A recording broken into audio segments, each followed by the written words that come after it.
I know you guys have seen a number of videos on pixel gaps and Rust. I'm going to say there's a 99.997% chance that you haven't seen something like this. I'm getting ready to show you how to build a base that has a movable pixel gap bunker in it that you can move around your base and build a pixel gap bunker anywhere you want. Look at this 2x2 here. I know it sounds far-fetched. Look at this 2x2. It's a two-story 2x2. There are 7 independent pixel gap bunkers in this base. All in the same base, in this small of a base. Let's take a look at it. So, pixel gaps in Rust, they've been around for a long time. They're kind of annoying to build and kind of annoying to use, but they're extremely strong. The premise is, you build a base that has a little gap here. You can see that there's a small enough gap to where I can, if I press E and look at it the right way, I can access something through the gap there. Normally this isn't the case whenever you do half walls on top of each other because that's just the way Rust works. But with some super clever pixel gapping, you can do this. You can, there's something really strong about pixel gaps that no one takes into consideration though, and it's the fact that the enemy doesn't know that they exist most of the time. That's the real power here, because you know we could just use drop boxes. Let's just put drop boxes on the wall, right? And it does the same thing. You move stuff in and out, and it's secured by a really strong metal wall. Well, the problem with drop boxes is that the enemy knows that they're there, or they know that there's a bunker back there. But with pixel gaps, they're less likely to notice. So in this base, we have the one here, but we also have ones over here. There's one there, and also one over here, all in the same 2x2. And to take it a step further, we have a whole series of pixel gap bunkers upstairs also. At each area of this base, there are pixel gaps. And I can continue adding on to this base and building them as far as I want with this trick that I found out. I'll call it a design philosophy. I'm going to show you how to do it. The reason I had my pixel gaps kind of embedded here past a window is because if you build a base like this, and I can say this because I've actually did it, and I've been rated with a base like this, and how it played out was exactly how I thought it was going to play out. You put a window here, they're not going to blow this window to see what's in the water barrel area. And they're not going to be like, hold on a second, let me look and... is that a... I think that might be a pick... No, they're hoping they don't get countered. They're trying their best to make the raid a success. They're too busy to worry about whether they want to get TC and pick up your large battery here. So essentially, you're hiding a pixel gap, but past there's a barrier to entry to your pixel gap that the raider isn't even gonna mess with. And you could just put the pixel gap right here, you know. But then you have to worry about hiding it with like rugs and signs and stuff, and it just gets kind of sketch, and it really limits the how you can design your base and lay it out. So I like hiding behind the windows there. So how do you do this?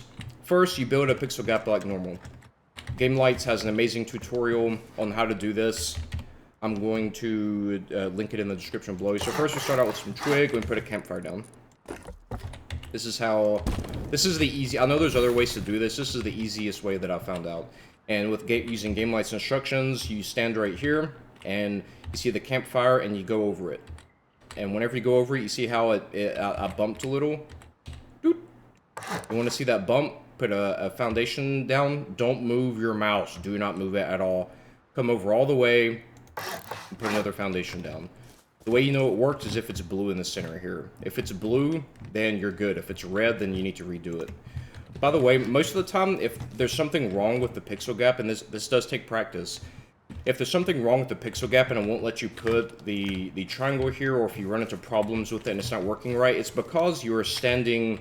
You see the campfire here, you're standing too far back or too far forward whenever you place the triangle. So do it again, except move a little bit further back, or move, you know, just move around on it, because this campfire isn't level. And you want to make sure that whenever you're going over it, you're at the exact right height for pixel gapping. Now you put a half wall on this one, and then a triangle here, and another triangle. And then, this is crucial, if you're watching this is the most important part of the entire video. If you do this wrong, it's not going to work. You put the top one on first, then you put the bottom one on. And it looks like we got this one first try.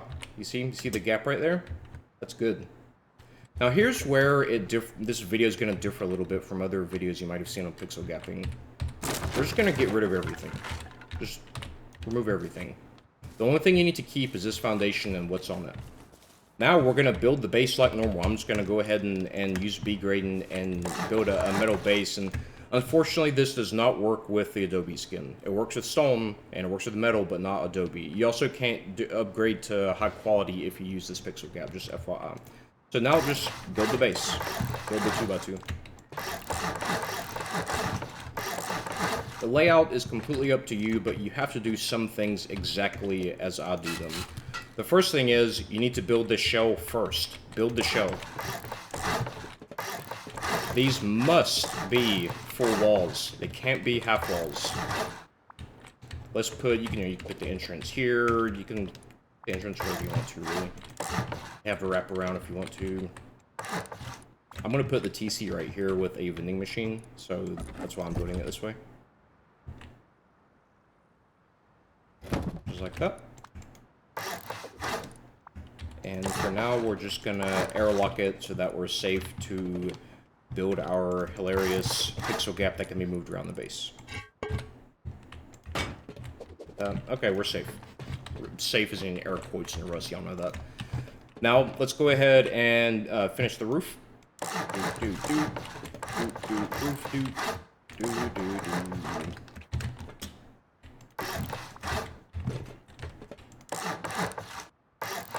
Okay, here's where it gets interesting. Easy and interesting. We need to remove these sections here. That was just a test to make sure that the pixel gap is working. This piece of twig here, this is the key to the pixel gap for your entire base. This is it. If you break this, if you remove this before you're done, your base is ruined. Protect this at all costs. You see how I'm connecting these triangles to it? Think about this for a second. These are full walls here, full height walls. So what are these other two triangles connecting to? They're connecting to the original pixel gap triangle. This triangle is not the correct height for a half wall. It's off by the pixel gap amount. So this triangle here is what controls the pixel gap for your entire base. This height level here. This is not normal height. And the way that we can move around our base is to simply move it around the base. Remember, these pieces here, they're not connecting to anything else. They're not connecting to any half walls. The only way that they're able to connect to each other is because of this original triangle. That's the key to it, to all of it. Then you can remove these pieces here. And if you wanted to, you could just build a pixel gap right here. I'll show you. Look. Let's change it to metal. Look, there's one. Oh, you want another one? Here. Put it here. There's another one. 2 pixel gaps. You want more? Yeah, just do them right here. You want one right here? Let's put one right there, just like the in the other base. Here and here. Now I have one right there. You want 2 pixel gaps on each side for some reason? Okay. There they are. Pixel gaps everywhere. And here's where it gets absolutely insane. So I showed you, the base is 2-story. What if you want to expand? What if you want to build a base that has a second floor? We can do that too. Let's go up here and build another shell. Remember, these have to be full height. Don't make them half height. Okay. Put another roof on.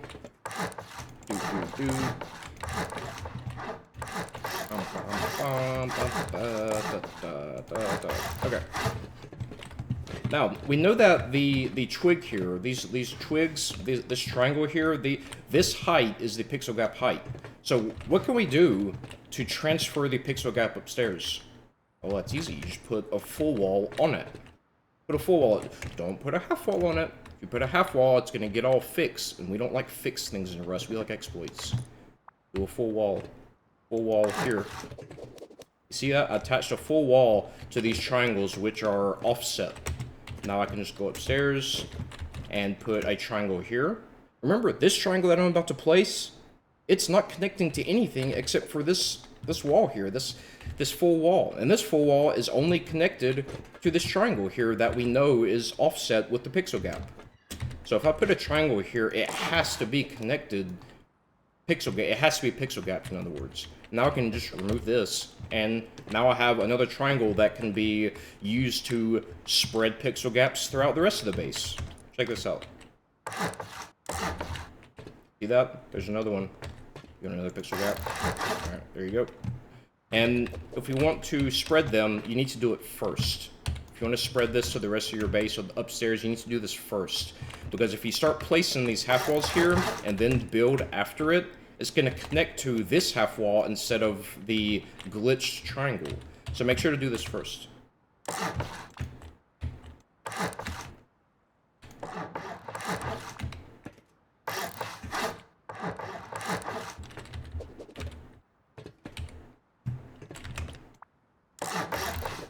There's one. Let's do one right here. There's another. And you can see you can propagate these pixel gaps anywhere in your base that you want to. You could even expand it outward and go to different areas. You know, make a extra honeycomb around the base and still propagate them out, as long as you're following the rule that these triangles are only connecting to themselves. They're not connecting to any other half-height objects in your base until you're done. Like I said in the other base, I like hiding them behind windows. So I put a window here, and then I put the pixel gap here. See it? Yeah.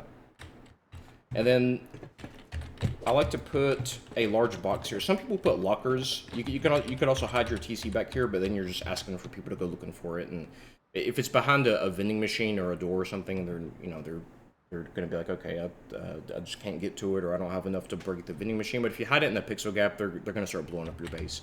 But some people put lockers. You can put other things back here. What I like to put is a large box. A large box, it's easy. It's just easy. And if you put a low wall there, you can actually get the large box to sit nice and flush up against the wall there.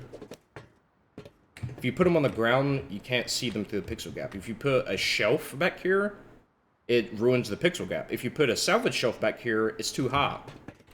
So that doesn't work either, but this seems to work perfectly.